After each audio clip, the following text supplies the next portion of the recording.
Alright everyone, welcome back to episode 5, in which we'll be playing Hardcore WoW and learning about Stoicism.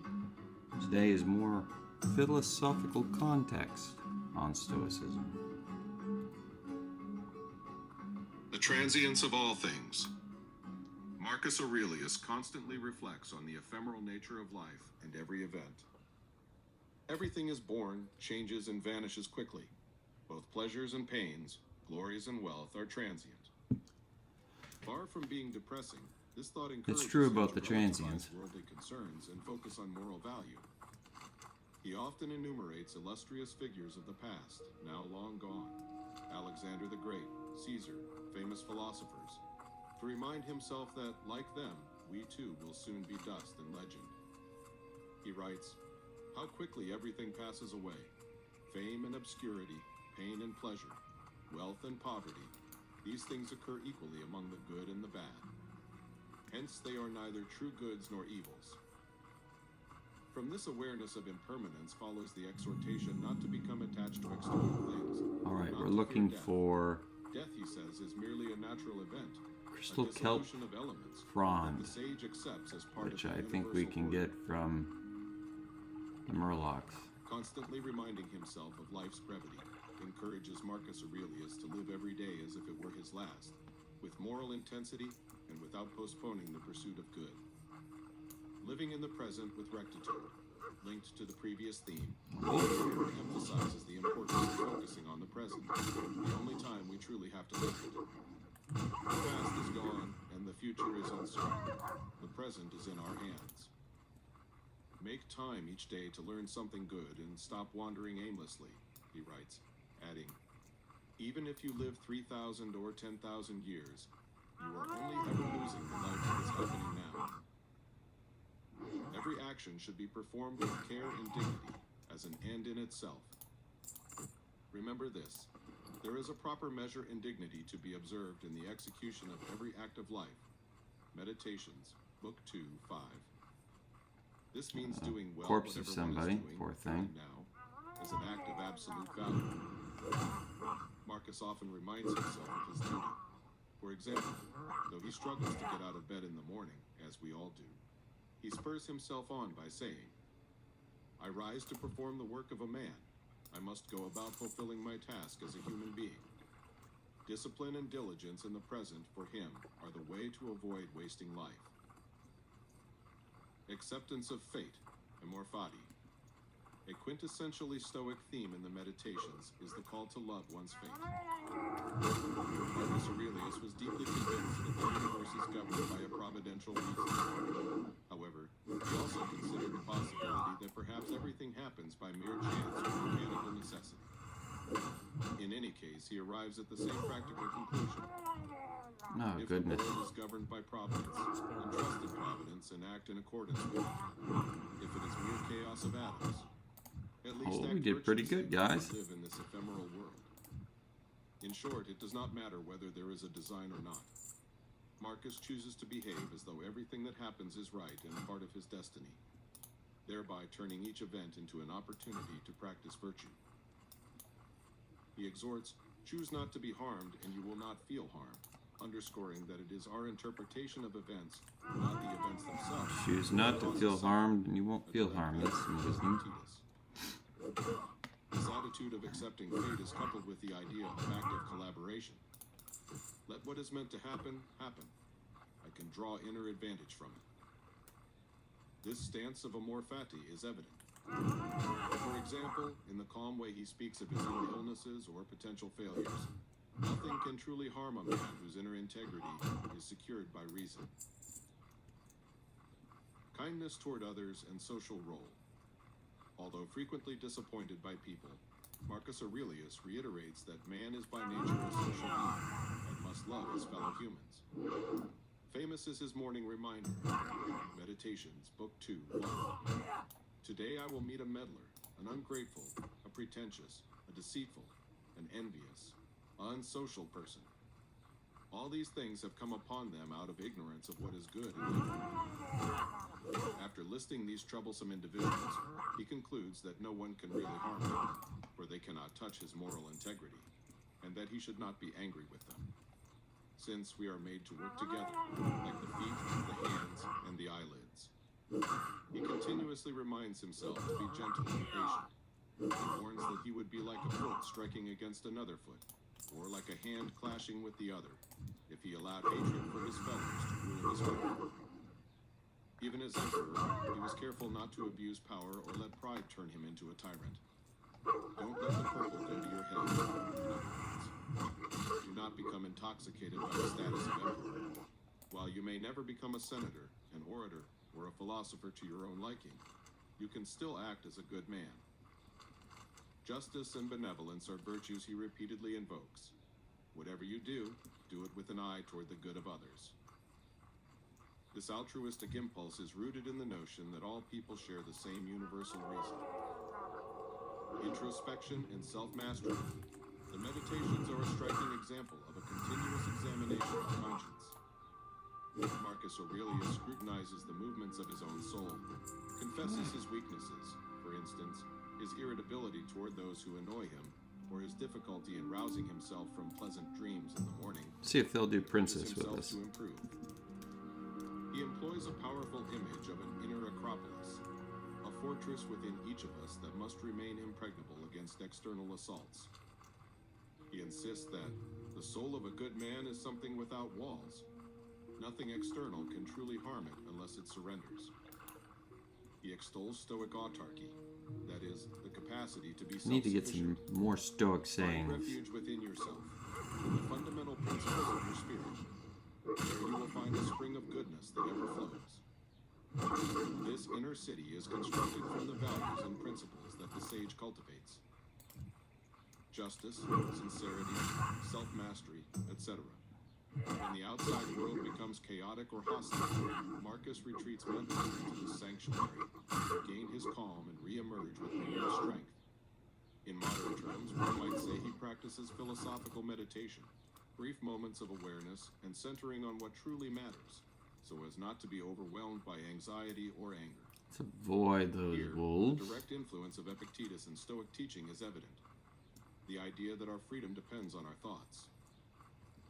A phrase often attributed to Marcus Aurelius, though not literally found in the Meditations, encapsulates this idea. Blessing the might. You have power over your mind, not outside events. Realize this, and you will find strength. It is a message of moral self-determination. By working on ourselves, we can attain that invincible serenity which is independent of fortune.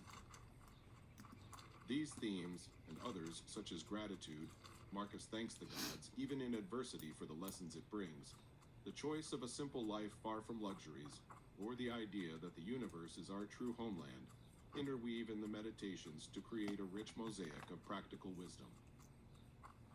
Their common thread can be summed up as an attempt to live Looking as a good, philosopher Teflon Stoic. remaining virtuous amidst the temptations of power, calm in the storms of fate, and benevolent in the face of human pettiness. Marcus Aurelius shows that Stoicism is not made up of lofty words, but of daily commitment, a series of small reminders and reflections that keep one's soul on course. It is precisely this profoundly human dimension, both fragile and yet supremely noble, I could probably makes the kill Meditations Princess a right now, masterpiece but of that's moral risky. In And reading these reflections, one feels understood in one's own frailties, and simultaneously inspired to become the I'm best not sure version I'm of gonna do oneself. As if, through the centuries, Marcus wait a Aurelius little longer to whispers, do Princess. "Courage, you can be a better person. I tell you this, for every day I fight the same battle within myself." The I still haven't legacy set of my Marcus hearthstone. Aurelius is A Stoicism. weenie. The figure of Marcus Aurelius and his Meditations have exerted a lasting fascination and left an important legacy in Western philosophy. With Marcus Aurelius, the great phase of ancient Stoicism essentially comes to a Yes, close. Murlocs have settled After him, the by the end of the 2nd century We don't know why AD, they are here. the but they are institutional aggressive Stoic and at school least disappears, semi-intelligent. and the torch is A few partly days passed ago, to we sent 2 Neoplatonism guards, Rolf and and partly Malachi, to the to emerging investigate Christian along tradition. the river, and they have not yet returned. Nevertheless, To many complete my Stoic report, ideas I must continue know what to live happened to on. those men. The Travel Church north Fathers along the founded river and find Stoicism the god. ideas Hail that it, resonated with their At own this point, beliefs. guys, it will The be divine logos faster present for in me the to go world, to the Redridge fundamental and equality of all fly men, back to precursor to the Christian idea Yorkshire. of brotherhood. importance of conscience and Level up, cardinal and we'll virtues. call it a It day. is no coincidence that Stoic terms such Just as to level conscientia, 9. ratio, and semina verbi entered the Christian vocabulary. The meditations themselves were probably Cook some known meat. only within cultured circles in late antiquity, and did It's not a little immediately risky, achieve widespread popularity. but It not was not until that the risky. Renaissance that they were rediscovered with enthusiasm. In 1559, Antonio Guevara published a Spanish translation, and in 1634, the first Latin translation appeared. Renaissance and Baroque intellectuals, for example, Justus Lipsius, drew inspiration from Marcus Aurelius and the Stoics to develop a moral philosophy suited to their times. Then we're going to go back to... Lipsius founded what became known as Neo-Stoicism, a late Renaissance current Yeah, that we're gonna sought to go back to reconcile Dunmore. Stoicism with Christianity. The aim was to employ Stoic wisdom, especially the ethics of Seneca and Marcus Aurelius, within a Christian worldview, demonstrating that the two traditions could indeed engage in dialogue. Throughout the 17th and 18th centuries, the meditations were read and admired by many. Montaigne cited them, describing Marcus Aurelius as the most beautiful soul the world ever produced. The Enlightenment, despite its criticisms of certain superstitious aspects of antiquity, saw in Marcus Aurelius the model of a ruler enlightened by reason. Frederick the Great of Prussia, for example, openly expressed his admiration. The concept of the philosopher king found in Marcus Aurelius a venerable antecedent. In more recent times, Stoicism has continued to influence modern thought. In the 19th century, philosophers like Schopenhauer praised the psychological depth of the meditations. In the 20th century, a genuine practical revival of Stoicism occurred. Thinkers, psychologists, and even business leaders have drawn on Stoic principles for the art of living. Today, there is talk of modern Stoicism, a movement that reinterprets the ancient advice of Epictetus, Seneca, and Marcus Aurelius for personal development, cognitive psychotherapy. Cognitive behavioral therapy owes much to Epictetus's insights in the relationship between thoughts and emotions, and the cultivation of resilience in a contemporary world. Marcus Aurelius's book, in particular, has become a timeless bestseller. Today, the meditations are available in many languages and are read by a wide audience, well beyond academic circles. Public figures, athletes, and executives find inspiration in its guidance on facing stress and adversity with calm and integrity. There is even an anecdote that every new president in the United States is gifted a copy of the Meditations to learn how to handle power with wisdom. This may be more romantic than factual, but it is indicative of Marcus Aurelius's enduring esteem in certain circles. I think my second Collective profession will be imagination now skimming. associates the word Stoic with someone who faces adversity head-on without complaint. And this Just to generate association owes some much to Marcus items. Aurelius, often cited as the man who, For the despite guild. holding supreme power, remained humble and reflective. We need to be In very history vigilant textbooks, he here. is counted among the 5 good emperors, and his reign is remembered as the last golden age of the Roman Empire before its decline. Philosophically, his importance is more testimonial guy. than doctrinal. He did not introduce new doctrines, but rather demonstrated how one can live a philosophical life, even under the most demanding circumstances. In conclusion, the legacy of Marcus Aurelius's Stoicism is twofold.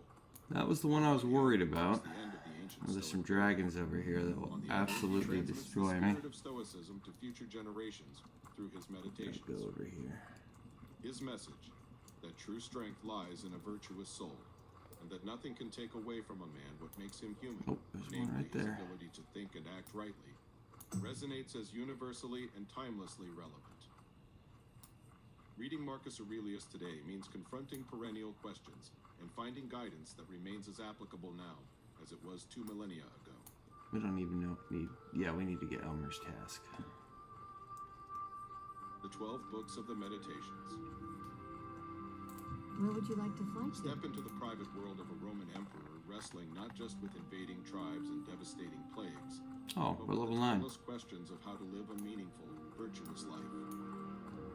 The Meditations of Yes, I already Marcus said that. Aurelius are not a polished philosophical argument crafted for public consumption. They are something far more intimate and compelling. A personal journal. Orcs up written there Greek that will likely amidst murder the me. hardships of military campaigns along the Danube frontier during the Marcus Marcomannic Wars. These 12 books represent a There's a raw, Dwarven unfiltered look weaponsmith in into the mind of a Stormwind, leader Grim and striving to Elmore, apply who Stoic sent word that he principles, needs help with the often delivery. referred to I as believe he wants spiritual a package sent exercises, to his homeland as in the tools north. for You self-improvement, have a sturdy pair ethical on you, guidance, so if and you're inner interested in resilience some under legwork, immense then pressure. speak with Grimond. We A could use personal you and down here, reflective but we work. must also keep our ties Never strong with the intended for dwarves. publication, You can find Grimond Meditations reveal Elmore at the Marcus's weapon innermost shop in the thoughts, Dwarven doubts, district and of Stormwind, aspirations in the with startling northeast honesty. section of town. The text served as his private space for self-examination, a way to reinforce Stoic teachings, Where would reflect you on like his to That's actions, what we're gonna. and anchor himself in reason amidst the Where would you chaos like of to life. fly Oh, are you kidding me? Its often repetitive and fragmented style mirrors the very nature of introspection, a continuous grappling with core ideas, seen from different angles, tested against the realities of his experience. Here, Marcus relentlessly asks himself, why are we here? How should we live? How can we act rightly, even when surrounded by difficulty and flawed humanity? The work is steeped in Stoic principles. Oh no. The pursuit of virtue. I didn't get the flight wisdom, point at justice, Where would you like to Stormwind. fly courage, to? temperance, Walking acceptance of back fate, without my amor fati, divine protection is pretty understanding the risky. rational order of the universe, the logos, the I want to go transience of back life, to the dwarf the lands power of anyway, the present moment, and the necessity of self-control. so I'm gonna go ahead and soul Yet Marcus was no dogmatist. Hearth Stone His Cold reflections Bridge. show an openness Valley. to wisdom from various sources. It is the echoing safest insights route. from Socrates, You don't want to die. Plato, Heraclitus, and Epictetus, integrating them into his unique Stoic practice. These writings were his constant companions, reminders to himself of the path he sought to follow. Hey, A glimpse into the 12 books. safe and sound. While lacking a strict chronological or thematic order imposed by the author, the 12 books of the Meditations offer a journey through recurring concerns and evolving reflections. Think of them not as chapters in I a can conventional farm book, meat. but as distinct notebooks capturing moments of introspection. Here's a slightly deeper glimpse into the possible focus and central theme of each. Book I, a unique prelude centered on gratitude, acknowledging the mentors and family members who shaped his character and instilled key virtues. Book 2 explores foundational themes like mortality and the importance of living according to nature, Oh, it doesn't appear urging so. alignment with the rational order of the universe and focusing on the present. Book 3 focuses on presence and resilience, emphasizing the need to face challenges with a calm mind, stay grounded in the present, and view obstacles as opportunities. Book 4 delves into the universal logos and the theme of acceptance and universal order, encouraging alignment with fate and recognizing our place in the interconnected cosmos.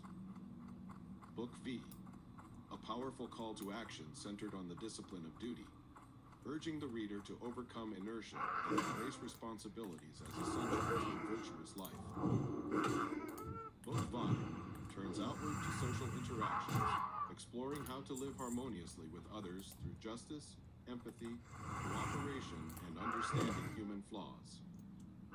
Book 7 concentrates on achieving inner peace through control of emotions, advocating for rational detachment and perspective to manage destructive feelings. Book 8 offers lessons in humility and perspective, meditating on the transience of fame and power, and reaffirming virtue as the only true measure of worth. Book 9 reinforces the centrality of community and reciprocity, emphasizing interdependence, acting for the common good, and the practice of forgiveness. Book X encourages a profound acceptance of life's flow, embracing change, impermanence, and the natural cycles of existence with grace. Book 11 focuses on authenticity and self-discipline, urging integrity, resistance to external pressures, and staying true to one's core principles. Oh, I know what we're gonna Book do. 12 provides concluding reflections centered on mortality and completion, Nope. urging acceptance of life's We'll do that natural next end, time. and reaffirming We've the had enough pursuit of fun virtue today. as the Let's ultimate go goal. set our Approaching the Hearthstone. Meditations.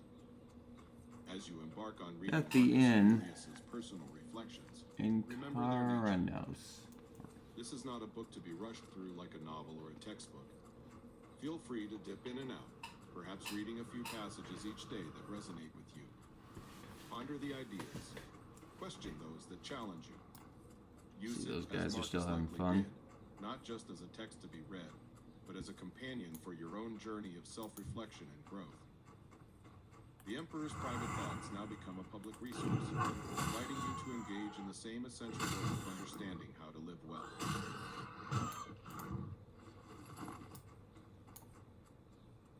Notes on the translation and illustrations. A note on the translation. Ancient words, modern voice. This translation is based on the Greek text of Marcus Aurelius's Meditations, primarily following the critical edition by A.S.L. Farquharson. The Meditations of the Emperor Marcus Antoninus, Oxford, 1944. Rep. 1968. The Greek title, Ta eis hutin, to himself, reflects the work's introspective nature, though its authenticity remains debated. Marcus Aurelius's Greek is often elliptical and abstract, a challenge compounded by its status as his second language and the thin manuscript tradition. Unlike Epictetus's handbook, preserved in 59 manuscripts, the Meditations relies largely on a handful of sources, with significant gaps and scribal errors. Centuries of transmission have left nearly every passage with contested words or ambiguities, requiring careful interpretation. My approach prioritizes accessibility without sacrificing fidelity. Where the original is grammatically irregular or laconic, I have opted for clarity and coherence, never distorting Marcus's intent, but avoiding the obscurity of overly literal translations. For example, complex phrasing is rendered idiomatically while preserving philosophical nuance. Abstract terms are framed for modern readers without dilution. The text's patchwork style, from epigrams to discursive passages, is retained to reflect Marcus's private reflections. This reflects a core principle. Classical translations must speak to contemporary audiences. Excessively literal versions often alienate readers with archaic syntax, while overly liberal adaptations risk losing the author's voice. Here, the goal is to bridge eras, honoring the original spirit while ensuring its Stoic insights remain vibrant and relatable. A note on the illustrations. Piranesi's ruins, Aurelius's Let's find out where the reflections. skinning trainer is. Well, what do you need directions to? Marcus Aurelius's Which Meditations, profession trainer written would you be nearly looking 2,000 years for? ago, are an The intimate Skinners usually dialogue take with the all self, their hides a into profound iron forge to exploration dry of out. virtue, Why don't you mortality, head and the there and acceptance see if of you can fate. find one to train you? In I this will, edition, I We have will. chosen to accompany his Good 12 Iron books Forge, huh? with Giovanni Battista Piranesi's Vedute di Roma, etchings published in the late The light 18th be with you, century that adventurer. depict the How ruins can I of help the you? eternal Okay, what city can I learn with a here? sublime and dramatic aesthetic.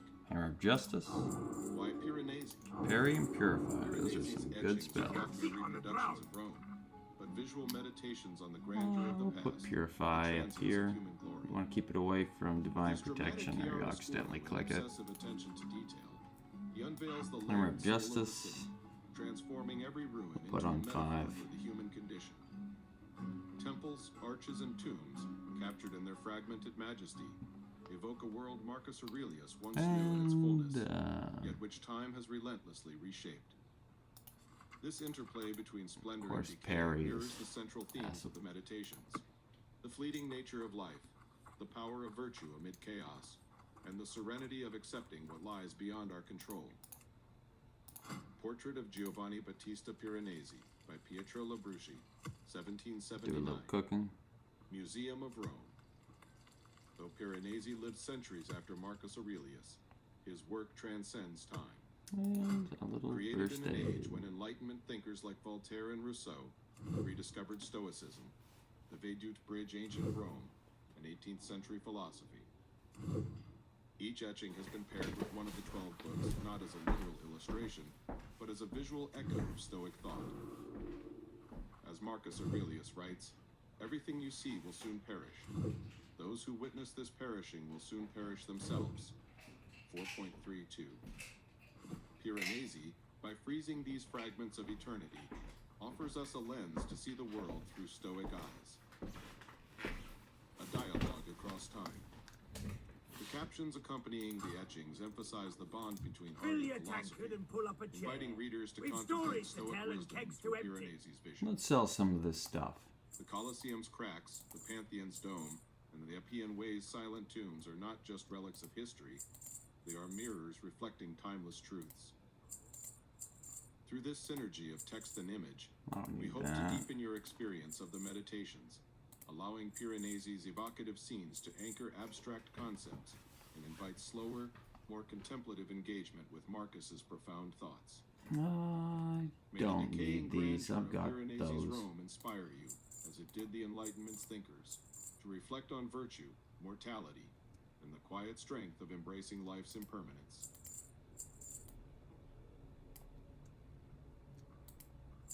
Book I. Gratitude and Teachings. Giovanni Battista Piranesi. Veduta del Pantheon de Grippa Oggi, Chiesa Dies Maria et Martyrs. I'm going to learn that one. The Pantheon, eternal among the ruins, reflects Marcus's gratitude for those who came before him, a symbol of continuity beyond Don't time. need that. From my grandfather Varus, I learned a gentle character, not easily Okay. angered. 2. From the legacy and memory of my father. Thank you, guys. Next time we will be starting, I think, book 1 of Meditations, which is pretty good. Let's find us a chair. Oh yeah, there's a chair for us right there. All right, thank you, everyone. And let us know what sort of talent progression you want to see. And I hope you guys have a good day.